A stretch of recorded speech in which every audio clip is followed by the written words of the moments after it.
Hello friends, welcome back to my channel. எல்லோரும் எப்படி இருக்கீங்க?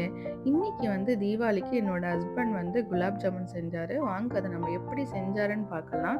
ஃபர்ஸ்ட் ஒரு எம்டிஆர் குலாப் ஜாமுன் பாக்கெட் எடுத்துக்கோங்க. அதை கட் பண்ணிவிட்டு ஒரு கப்பில் மெஷர்மெண்ட் பண்ணி ஒரு பவுலில் சேர்த்துக்கோங்க. அது கூட கொஞ்சமாக நெய் சேர்த்துக்கோங்க.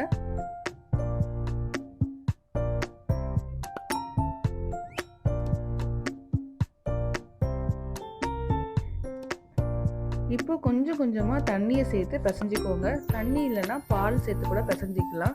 நான் பால் சொன்னேன், பட் அவர் கேட்கல. அண்ட் மாவு பார்த்தீங்கன்னா நல்லா சாஃப்டாக இது பண்ணிக்கோங்க. சப்பாத்திக்கு பிசைகிற மாதிரிலாம் பிசையக்கூடாது. நல்லா சாஃப்டாக பிசைஞ்சிக்கணும். இப்போ ஒரு கடாயில் ஒரு 3 கிளாஸ் அளவுக்கு சர்க்கரை எடுத்துக்கோங்க. உங்களுக்கு ஸ்வீட் அதிகம் வேணும்னா நீங்கள் இன்னும் ஒரு 2 கப் எக்ஸ்ட்ரா எடுத்துக்கலாம்.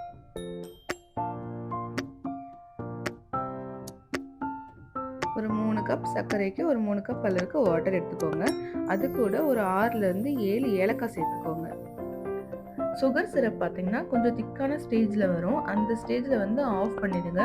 ரொம்ப திக்காக வர்ற அளவுக்கு விடாதீங்க. கொஞ்சம் திக்காக வந்தால் போதும். இப்போ உள்ளங்கையில் கொஞ்சமாக நெய்யை தடவிட்டு குட்டி குட்டி உருண்டையாக பிடிச்சி வச்சுக்கோங்க. ரொம்ப பெருசாக பிடிக்காதீங்க, குட்டி குட்டியாக பிடிச்சிக்கோங்க.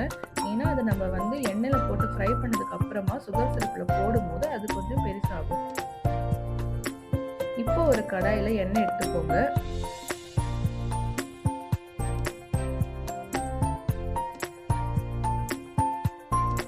அதில் நம்ம பிடிச்சி வச்சிருக்க உருண்டையை ஒன்றா போடுங்க.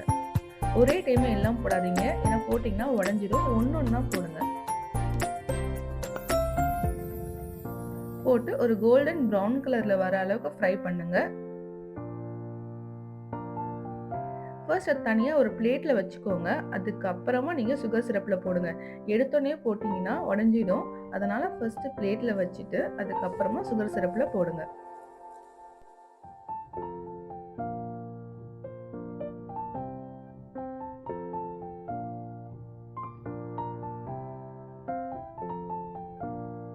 ஒரு 6 மணி நேரம் ஊறட்டும். அவ்வளோதான், டேஸ்டியான ஈஸியான குலாப் ஜாமுன் ரெடி ஆயிடுச்சு.